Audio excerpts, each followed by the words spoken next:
and made it a point that the ahkam and the tajweed and the makharij has to be correct, and you can tell the difference. I think certainly what I take from that is, you have a phenomenal opportunity here, and perhaps our elders, whether it be our parents, our teachers, whoever, they, for whatever reason, weren't given that opportunity, and that's the way that I would perhaps think about if that is applying in your head. Because I know when I've come across people for the first time, especially from other masajid, when they come to perhaps here or in Quran, that's beautiful advice. I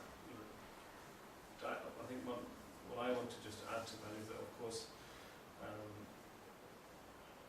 again, when we are trying to rectify, especially if there are people who are elder than you, you've got to do that using hikmah, you've got to do that using wisdom, and do it in a manner that is not disrespectful, but also get across the point. I can't remember, see, maybe you can correct me, but is it Hassan Imam Hassan, I believe, when he was young, and somebody was doing wudu and it was incorrect, he was elder, and he said, instead of saying that that's wrong, he just simply said, look, would you mind checking my wudu? And of course the person who was watching and observing realised that this is the grandson of Prophet ﷺ. So he kind of rectified it in that manner. So that's the only thing I kind of like. But yeah. I think Alama was absolutely correct there. We are not in the position to correct anyone or to pass judgment on anyone. When we listen to other ulama or other people of Hufad who read the Quran, then we pick up a mistake. It is not our job to rectify them or to correct them at this particular point. We are here to rectify ourselves, number one. And the way we do it, if we come to that level, is with lutuf. We have just completed the whole section of Imam Ghazali's Al-Amr bil-Ma'ruf wal-Nahy anil-Munkar.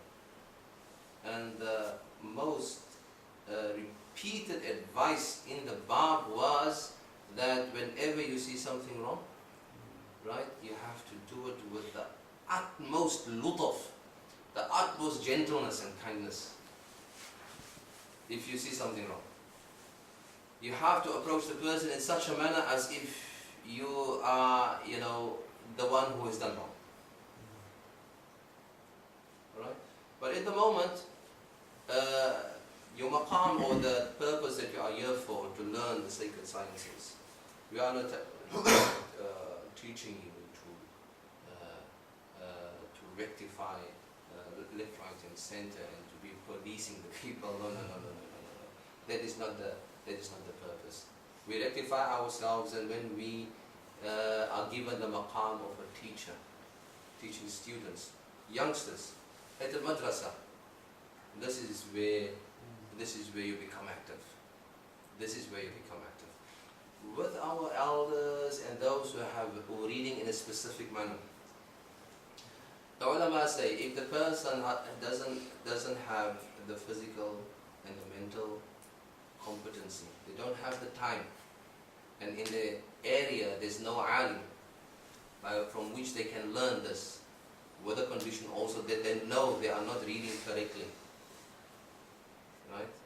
Then only they become sinful. Listen to this. So the person is physically and mentally capable in seeking the knowledge. They have the time, meaning they have the time after they have earned enough money to feed themselves and the family and to see to whatever they need to see to, that is their responsibility by the Shara. They have extra time, and they have an alim in their community that does teach Tajweed, right? And they know that they are not reading correctly. Then, even in particular instance, they are not making a concerted effort to go and seek to correct their knowledge and to rectify their reading, and that is sinful on their part. It is sinful on their part. No. This is the words of the ulama. It's It's not my words. So it is something that we need to know as well as students of knowledge. Something we need to know. But when we rectify the others and rectify the Imam or rectify the Hafiz, it's not our time, it's not our job at this particular moment in time. But once you have accumulated enough tajweed and you read correctly and you see something wrong, and then you can make taghyir, you can change it in three ways. Rasul sallallahu alayhi wa sallam said, "Man ra'a minkum munkaran falyughayyirhu biyadihi, fa in lam yastati' fa bilisanihi, fa in lam yastati' fa biqalbihi, wa dhalika adhafu al-iman." The person who sees something wrong, if he should change it with his hand. If he can't change it with his hand, he should change it with his tongue. If he can't change it with his tongue, he should change it with his heart. وَذَلِكَ أَضْعَفُ الْإِيمَانِ. And Imam Al-Sha'rani, he's Shaykh Ali Al-Khawwas, Abdul Wahhab Al-Sha'rani, one of the great Sufis of the Khalwatiyya Tariqa. He's Shaykh Ali Al-Khawwas. He said, the strongest is changing with the heart. Because you are with your heart asking Allah subhanahu wa ta'ala, who is the greatest means. You're asking Allah subhanahu wa ta'ala, Ya Rab, so and so is done a munkar, so and so is not reading the Quran, give him guidance and help him. You're relying on Allah subhanahu wa ta'ala as the greatest means. How many of us ask Allah subhanahu wa ta'ala to help so and so that we see doing a munkar, transgression in the Sharia? There are certain munkarat that has become ma'lufa. Ma'lufa means we are throwing a blind eye. It became a norm. So, in such a way that we don't consider it a munkar anymore. There are quite a few. If you sit still and think, you can come up with quite a number of things. Now these are the things that is eroding or watering down Islam, the way people view it in society. Right? And this is our job. This is our job, insha'Allah ta'ala, to be practicing with the knowledge that Allah subhanahu wa ta'ala will give us eventually, insha'Allah ta'ala. Ask Allah subhanahu wa ta'ala to inspire us to come to that level of mixing the two together, ilm with amal. And then when we carry on applying the ilm that we have, Allah subhanahu wa ta'ala will bequeath us with a state and a hal.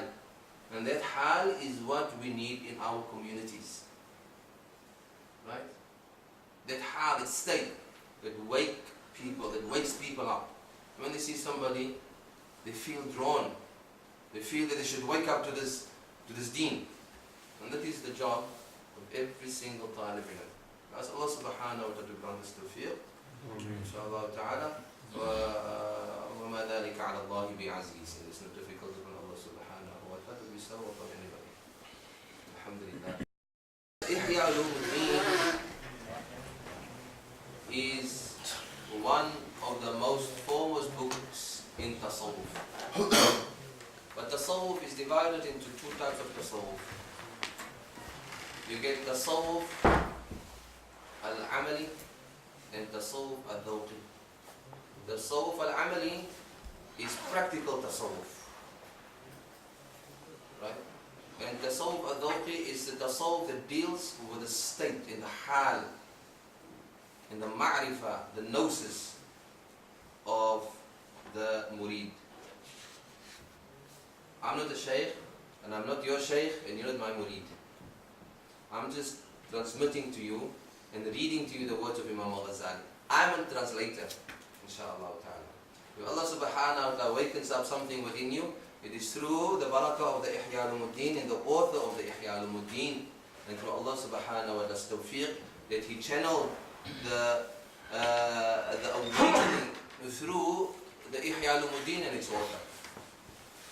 Alhamdulillah. The Ihya Ulumuddin is vast, it is big, it touches on a lot of topics. It has 4 main chapters.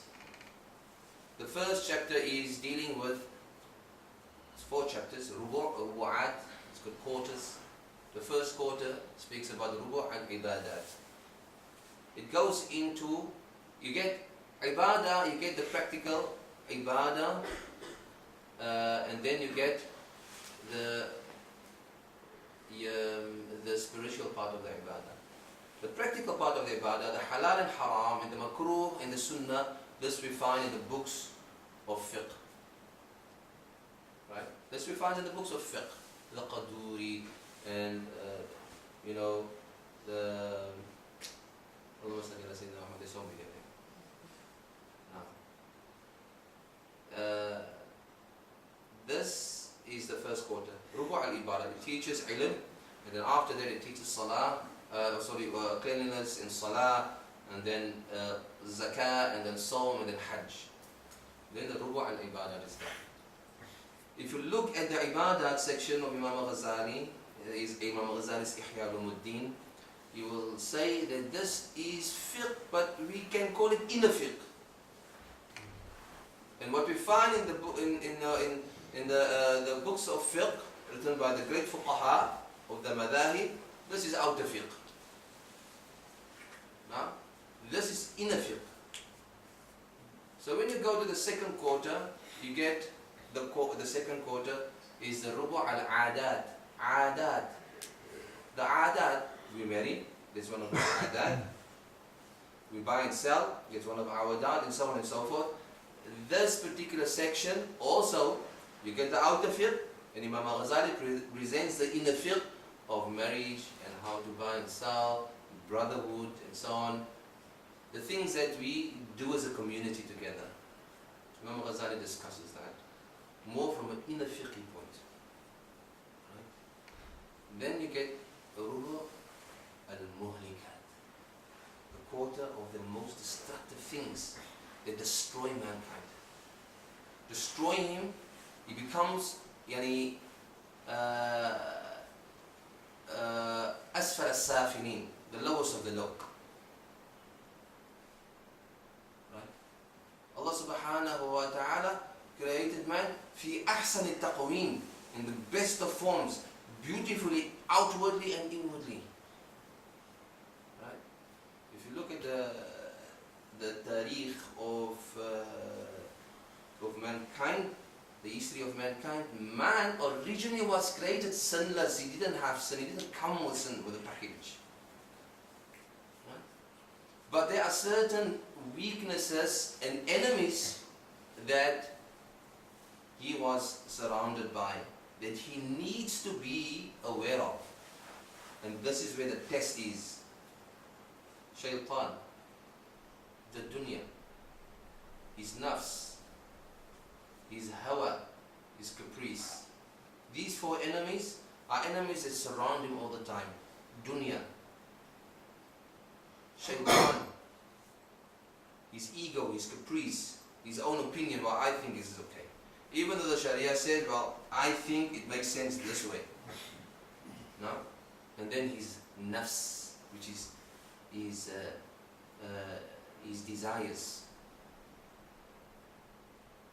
These things are enemies unto mankind. If we don't know how to control them, we're going to have sicknesses and diseases like hasad, envy, like hatred, like ghadab, anger, like malice, like having weak intentions, not strong intentions to do things. Right? Being intercepted by the wasawis of shaitan very quickly like that. These are our weaknesses and our sickness and diseases that we live with. Right? It's beautiful to note that there's I forgot the name of this particular doctor. He's a professor, but he studied at the University of London, and his study was for 20 years. He made a survey of people who suffered with heart diseases. He said, I made a study of the people who were affluent, middle class and upper class. I studied them, and I studied the working class.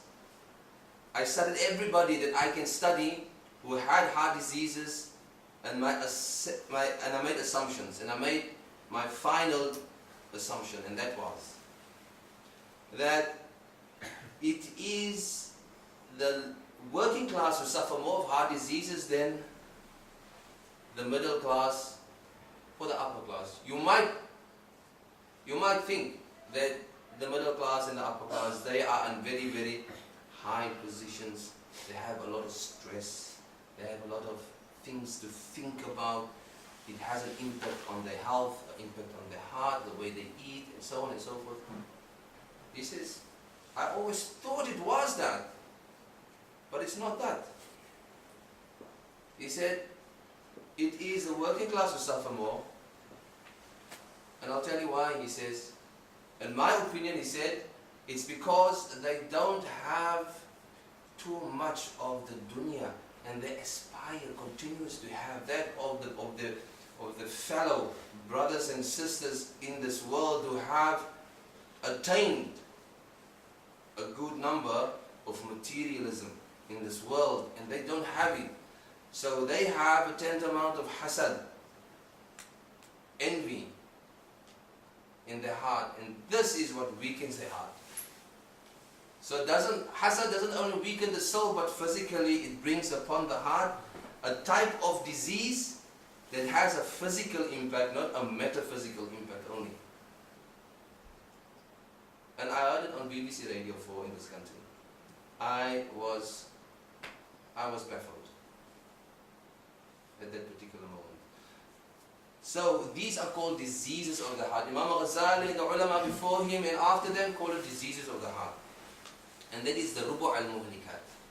And then afterwards, Imam Ghazali speaks about the rubu' al-munjiyat, the quarter that saves man from these diseases. How to get rid of these things. How to work yourself away from hasad, away from hatred and anger and all of these things.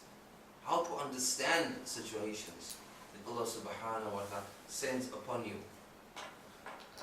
This is the rubu' al-munjiyat. And from all of these books, because we are tulab al-ilm, we like to speak when we have learned something. We like to debate, we like to argue, we like to ask questions. Sometimes our questions is not for the purpose of understanding, but for the purpose of challenging and finding out, certain loopholes or rukhsas, dispensations. I've chosen the book of the evils of the tongue. Just to safeguard ourselves is tulab al-ilm, because many a talib ilm falls in this predicament, in my experience. When they've learned something, they think, when shaitan comes and says, well, now you know something very important. These people don't know what you know, right? It would be a very good idea if you go and tell them off and tell them they are wrong and they are destined one ticket to Jannah. Like I said, Rasul sallallahu alayhi wa sallam was altafun nas. He was the most gentle disposition. He was patient with people. He had a rahmah with insan. وَلَوْ كُنْتَ فَضًّا Allah subhanahu wa ta'ala says, فَبِمَا رَحْمَةٍ مِّنَ اللَّهِ لِنْتَ لَهُ. It is out of Allah's mercy that you are becoming, you have been made gentle with them. وَلَوْ كُنْتَ فَضًّا. If you had to be fadd, harsh with the tongue, غَلِيظَ الْقَلْبِ, hard-hearted, not forgiving, لَنْ فَضُّ مِنْ حَوْلِكَ. They would not have gathered around you. The purpose of what you are learning here is so people could take from you one day, inshaAllah ta'ala, what little you have. They take from you and benefit and say, well, that makes sense. Rasulullah sallallahu alayhi wa sallam was right. This deen is haqq. I have to follow none other but this. Right? لَنْ فَضُّوا مِنْ حَوْلِكَ. They would not have gathered around you if it wasn't for this gentleness and this kindness and this compassion that you have for your followers. So this is the adab that Allah subhanahu wa ta'ala taught the greatest of the du'at. And He's our exemplar. لَقَدْ كَانَ لَكُمْ فِي رَسُولِ اللَّهِ أُسْوَةٌ حَسَنَةٌ. Who The greatest example is in Muhammad sallallahu alayhi wa sallam, who liman kana yarju Allah, the one who yearns for Allah, wal yawm al akhir, and who desires the akhirah, not the dunya, wa dhakara Allah kathira, and who steep in remembrance of Allah subhanahu wa ta'ala. If you want to say something to somebody and you feel, well, it's not the right moment, I don't know what to say, do dhikrullah. Do dhikrullah and make dua for your brother. Because you're making dua for yourself. Al-ummah kal-jasad al-wahid. The ummah is like one body. If one body injures itself, the other part of the body hurts, it feels the pain. So if a brother is in a calamity and is doing something wrong, right, we should feel the pain as if we are being hurt ourselves.